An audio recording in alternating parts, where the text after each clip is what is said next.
नमस्कार विद्यार्थी मित्र मैत्रिणींनो, इकॉनॉमिक्सच्या आपल्या पुढच्या लेक्चरमध्ये तुमच्या सर्वांचं स्वागत आहे. तर पाठीमागच्या लेक्चरमध्ये आपण बेस इयर इफेक्ट आणि रिअल GDP, नॉमिनल GDP इत्यादीबद्दल माहिती घेतली होती.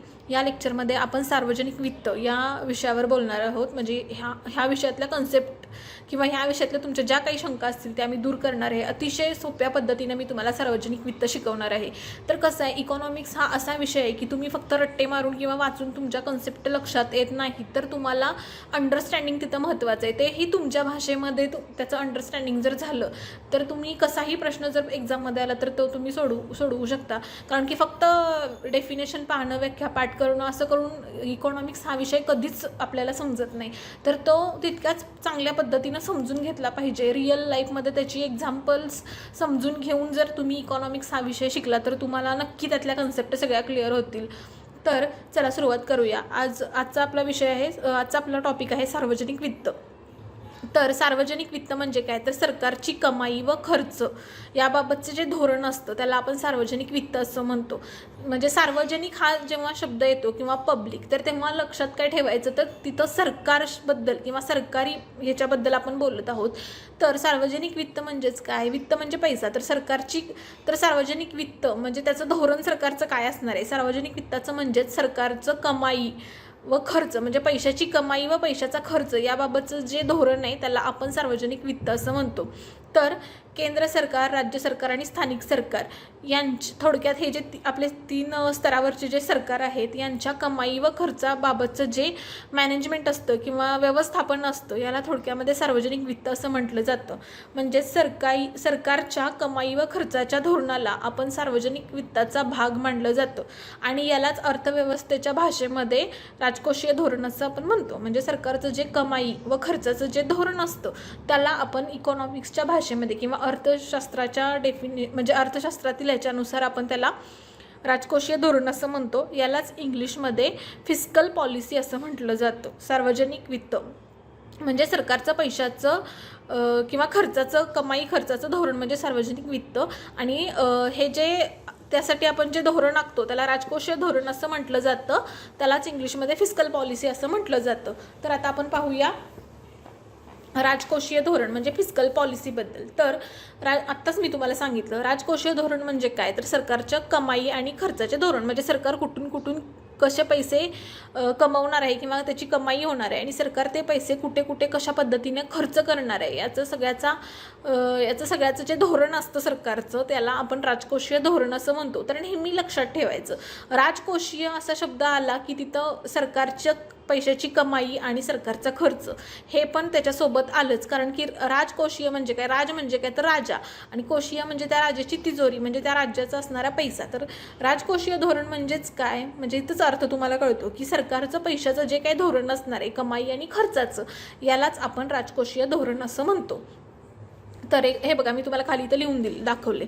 सरकार कोणकोणत्या सोर्समधून किती प्रमाणात आणि केव्हा पैसे कमावणार आहे व कुठे कसे आणि केव्हा ते पैसे खर्च करणार आहे याचं जे काही धोरण असतं यालाच राजकोषीय धोरण असं म्हटलं जातं. तर आता हे राजकोषीय धोरण पैशाच्या कमाई आणि खर्चाबाबतचं आहे. तर ते आपल्याला त्यासाठी सरकारनं काहीतरी उद्दिष्ट ठेवले. तर ती उद्दिष्टे कोणती आहेत ते आपण पाहूया.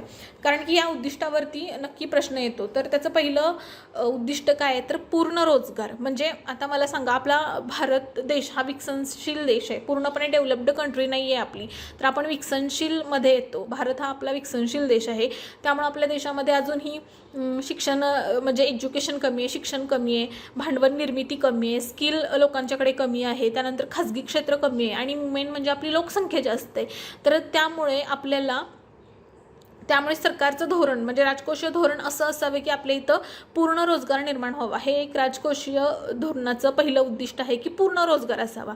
तर आता इथं काय त्यांनी सांगितलं की आपल्याकडं स्किल कमी आहे, भांडवल निर्मिती पण कमी आहे. तर आता मी तुम्हाला भांडवल निर्मिती म्हणजे काय हे थोडक्यात सांगते.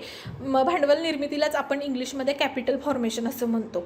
तर भांडवल निर्मिती म्हणजे काय, समजा एक छोटंसं गाव आहे, ते जे की आता म्हणजे आधी तिथं एवढं काही वर्दळ वगैरे नसायची, परंतु त्या गावाजवळून ना आता एक समजा महामार्ग गेला आहे, मोठा महामार्ग गेला आहे. तर त्यामुळे त्या गावाजवळून आता बरीचशी वाहनांची किंवा लोकांची वर्दळ वर्दळ असते. तर तिथल्या एका व्यक्तीनं काय ठरवलं की आपण आता इथून अशी रोज लोकांची ये जा असते, तर आपण काय करू, एक चहाची टपरी किंवा चहाचा स्टॉल चालू करू. मग त्यानं काय केलं, एक चहाचा स्टॉल चालू केला आणि एका चहाच्या कपाला किंवा एका चहाचा जो काही तो देत असेल त्याला 10 रुपये असा दर ठेवला. तर समजा त्या दिवशी त्या ठिकाणाहून जाणाऱ्यापैकी लोकांनी 100 लोकांनी जर चहा घेतला तर एका कपाला 10 रुपये अशा पद्धतीनं किती झाले, 100 लोकांचे 1000 रुपये झाले. समजा त्यातले त्यानं 700 रुपये त्या 1000 पैकी जे काय त्याला प्रॉफिट म्हणजे झालं होतं, ते 1000 रुपये त्याच्याकडे आले होते, त्यातलं त्यानं 700 रुपये समजा त्याच्या बँक अकाउंटवर ठेवले आणि 300 भांडवलासाठी स्वतःजवळ ठेवले. तरीही त्याच्याकडं म्हणजेच काय, तर त्याच्याकडं किती भांडवल निर्मिती झाली, तर 1000 रुपये झाली, जी की लोक ते आपल्या खिशातून पैसे घेऊन जात होते.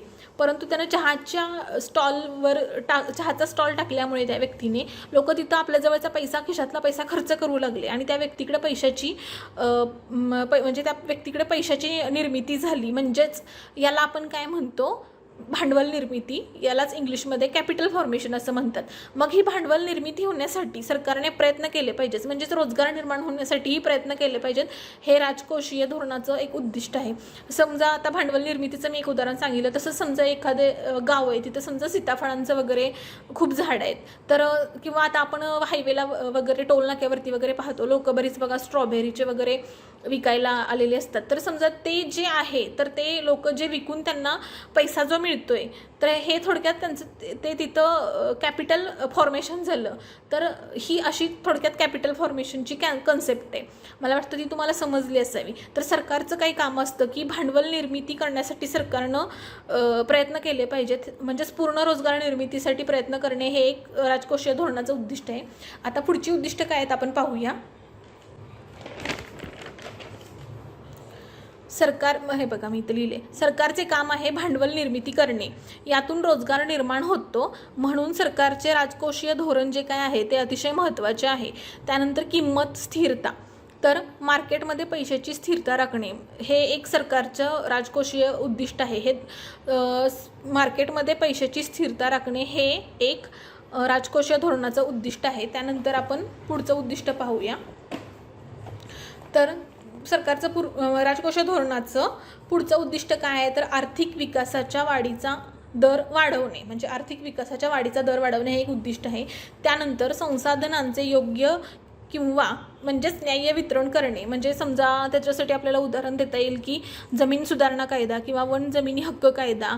तर जे काही संसाधनं आहेत त्याचं योग्य आणि न्याय्य वितरण झालं पाहिजे, हे एक राजकोषीय धोरणाचं उद्दिष्ट आहे. त्यानंतर पुढचं उद्दिष्ट आहे कमाई व संपत्तीचे समान वितरण. त्यानंतर आर्थिक स्थिरता आणणे. त्यानंतर आता जे की मी तुम्हाला सांगितलं भांडवल निर्मितीबद्दल, भांडवल निर्मिती व त्याच्यामध्ये वाढ झाली पाहिजे. गुंतवणूक वाढीस लावणे, म्हणजे आपल्या देशामध्ये गुंतवणूक वाढीस लावली पाहिजे, म्हणजे गुंतवणूक जेव्हा वाढेल तेव्हा ऑटोमॅटिक लोकांना रोजगार मिळेल आणि रोजगार मिळाला की आपले जे काही देशाचं अर्थव्यवस्थेला चालना मिळण्यास मदत होईल. तर हे एक हे एक राजकोषीय धोरणाचं उद्दिष्ट आहे की गुंतवणूक वाढीस लावणे आणि भांडवल निर्मिती व त्याच्यामध्ये वाढ करणे. तर आता आपण पुढचं उद्दिष्ट पाहूया.